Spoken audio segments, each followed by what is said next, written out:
What's up, everybody? Welcome back to Off the Bat. I'm Hefe. I got Alfredo with me. I got Joe Picks with me. Fellas, happy Tuesday. How we feeling today? Boys, it's a beautiful Tuesday. We have baseball tonight. NBA playoffs is in the full swing. NHL playoffs is in the full swing. To me, it's the best sports time of the year. Joey, welcome back to the show. How are we, my friend? Feeling great. Like you said, it's a great sports time of the year. We got hockey playoffs, NBA playoffs, started baseball. Everyone's excited. Love this time of year. Ready to get into some baseball today and some hoops.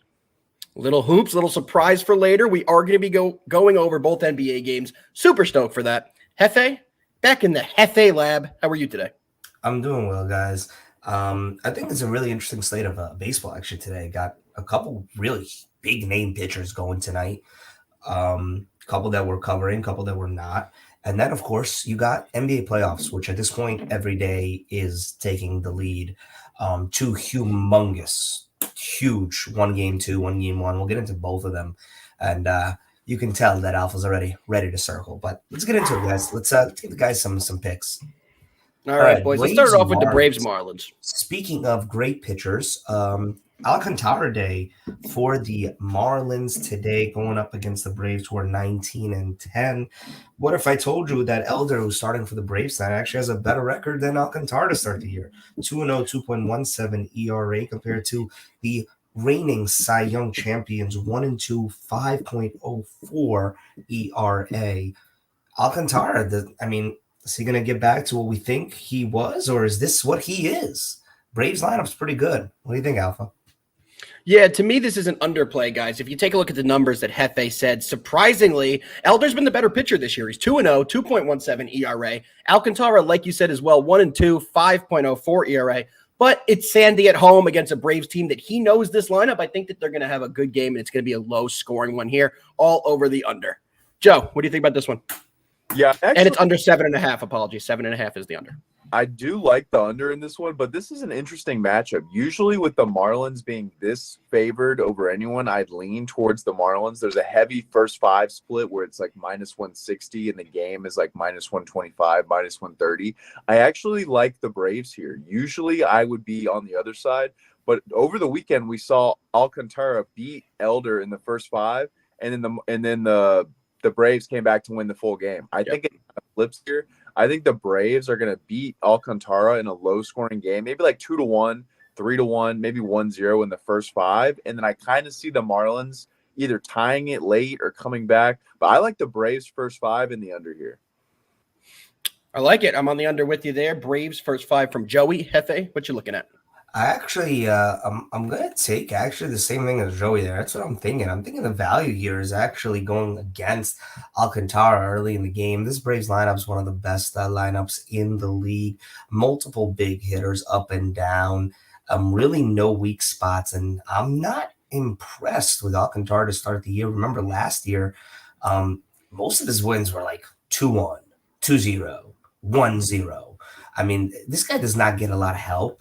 And I actually think that he's probably one of the pitchers that the pitch clock is hurting the worst right now. And I'm just gonna go up against him. I like where your line is and where your head is at, Joe. So I'm gonna follow you on this. All right. So two of us on the Braves first five, and I am on the under, but all seem to like all three plays. Let's keep it rolling, boys. Hefe, we have Kikuchi Day. This guy's coming in 4-0 for the Blue Jays with a 3 ERA. Houck on the other side is 3-1 with a 4.5 ERA. What do you see here? Start us off. I'm gonna ride with Kikuchi here, man. Have you guys seen Kikuchi versus this Red Sox predicted lineup today? Only 2 players are even close to hitting over 300, and the best player for the Sox, Devers, is 1 for 7 against them. I think Kikuchi has their number. I know that the Jays are 18-11 coming into this game. The young guys are finally playing up to their baseball cards here. I really do like the Jays here. The number is a little scary, but we have to give a little bit of credit to Tanner Houck, who's 3-1 for the Sox. But I'm just going to take the Jays here, minus 135 on the money line. How about you, Joe? Yeah, I like the Jays in this matchup. I actually like the under here, though. Kikuchi is back. Like, he is pitching really well this season. And I really do think he's back. Last year, he had a down year with the Jays. He's been a historically pretty good pitcher, ERA wise. At least he's around 4, high 3s, around 4. I think he's back. Colin Houck I love him as a pitcher, though. He is a very hard guy to barrel up. He's the right-handed Chris Sale. He throws a nasty fastball, a nasty slider, and he is very hard to time up. And I like the under here. After a high-scoring game yesterday between these two teams, I think we see like a 5-2, a 6-1 type game here. So I like the first 5 under, and I like the full game under 9.5. Wow, Joe, you took the words out of my mouth. I'm on the full game under as well, under 9.5. You said it beautifully. Kikuchi is back. He's looking like Seattle Mariners Kikuchi before he came over. You said it perfectly. Last year, he was atrocious. There's no other way to put it. He just didn't even have his velocity. It's like Hefe said earlier, seems like he was one of the guys that was heavily affected by the sticky stuff getting taken out of the game. But I do think this one is going to go under, like you said. He seems to have it back together this year. And Houck's been unbelievable as well. He's 3-1. He pitches better at home. I think this is going to stay comfortably under the 9.5. All right, boys, let's keep it rolling. Last baseball game of the day that we are covering. Hefe, I'll let you intro it because I know your favorite pitcher is on the bump today for the Minnesota Twins. It's Joe Ryan Day. What are we looking at?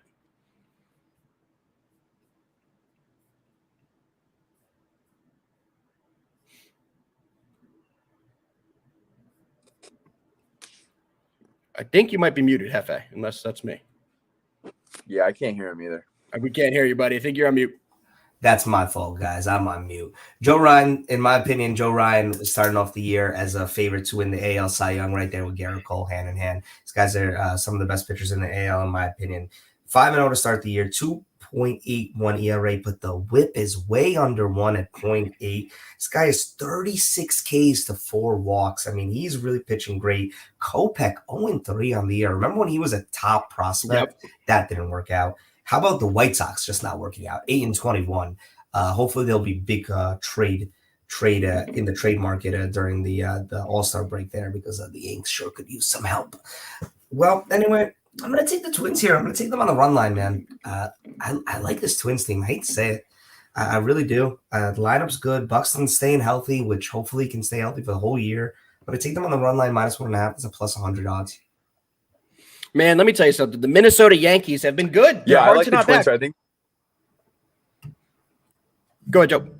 I think this is a Twins or nothing play for me. Joe Ryan, nobody likes a teammate more than the Twins like Joe Ryan. They score 1,000,000 runs for him every time he pitches. And you know, he's been really good to be 5-0 and with a 2.8 ERA, but not too often you see a guy win nearly every start, just like an easy blowout win like this guy has in his first 5 games. They've scored so many runs for him in every game, and I don't see it stopping here. The White Sox are just a dumpster fire.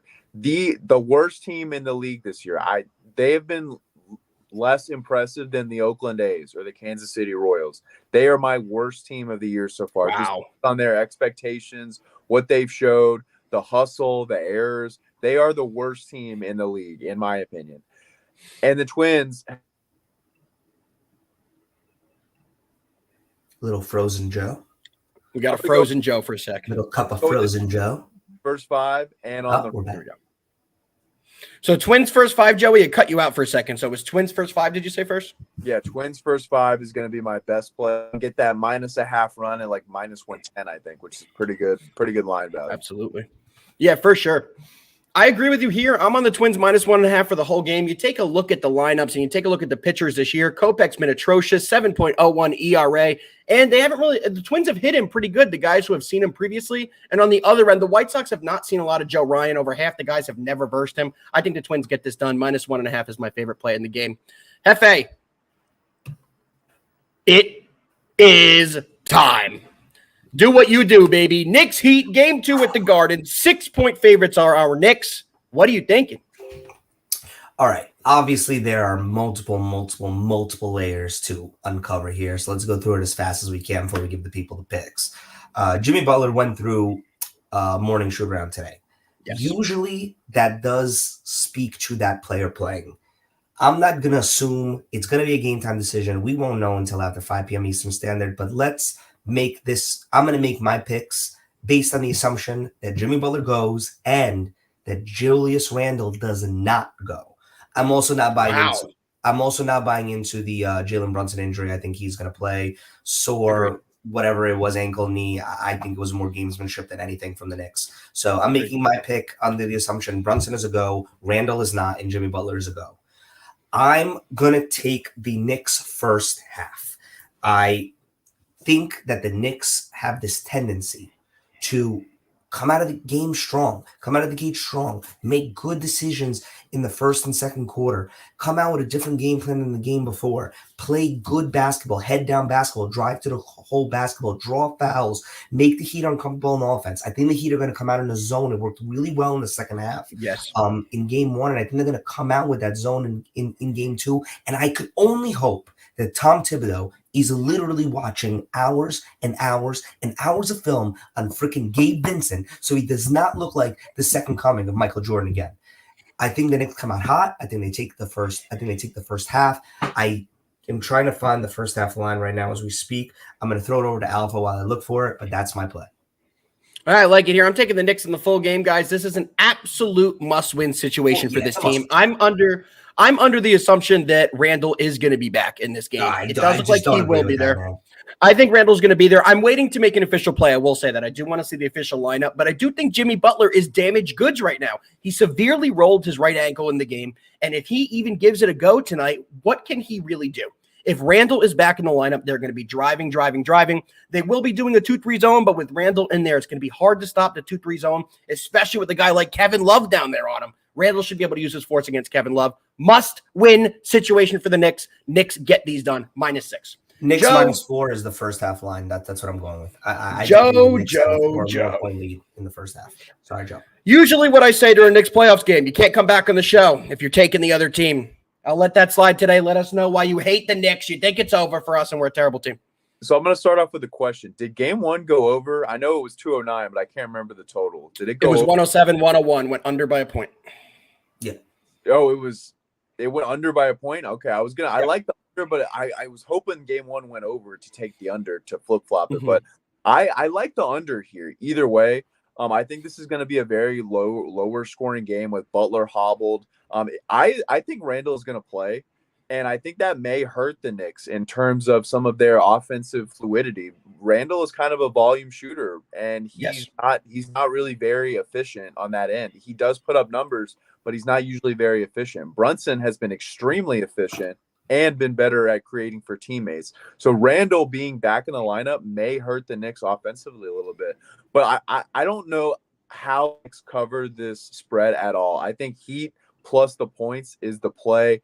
I think the Knicks may win the game, but I don't see them winning this game with any margin at all. The Heat are almost a complete carbon copy of the Knicks. But Jimmy Butler is kind of the difference maker in this game. Jimmy Butler is the best player on the court when healthy, but we don't know really how healthy he is. He looked very hobbled at the end of that game. Yeah.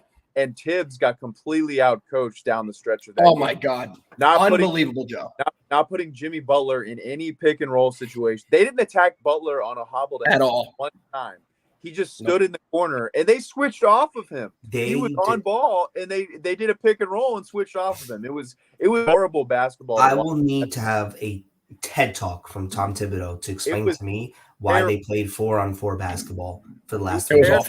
By them at the end. He got hurt, and then they won the game by like 5 points after that. Like, it was a closer margin before he got hurt. It was a 3-point game when he got hurt. Yep, it was a 3-point game when he got hurt.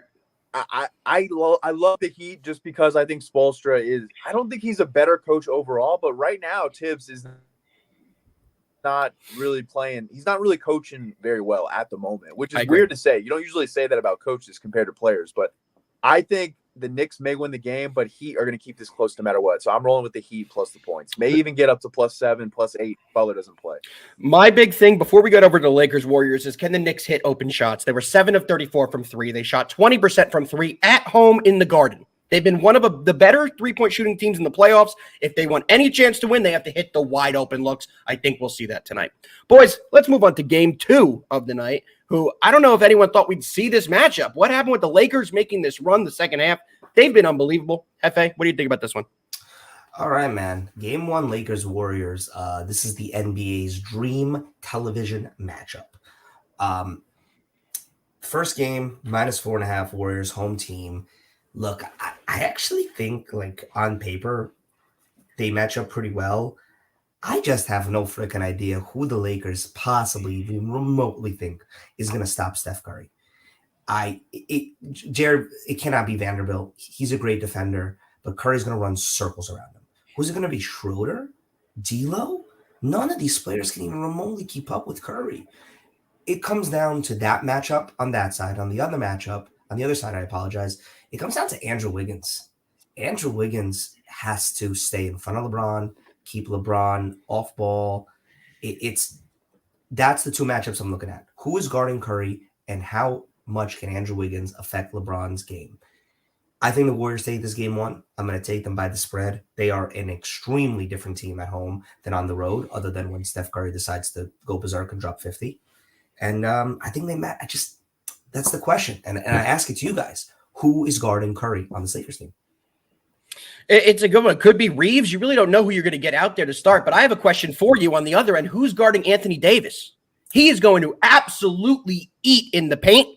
And if he's the best player in the series, which I think he needs to be for the Lakers to have any chance of winning this, the Lakers will do great. If he's controlling the boards, outletting, and LeBron is driving, I really do think the Lakers are the better team here. I know that's surprising. All year, I said how I was against the Laker train, but they've really gotten it together. I like the trade deadline acquisitions they've made, how the team is gelled with all the new players.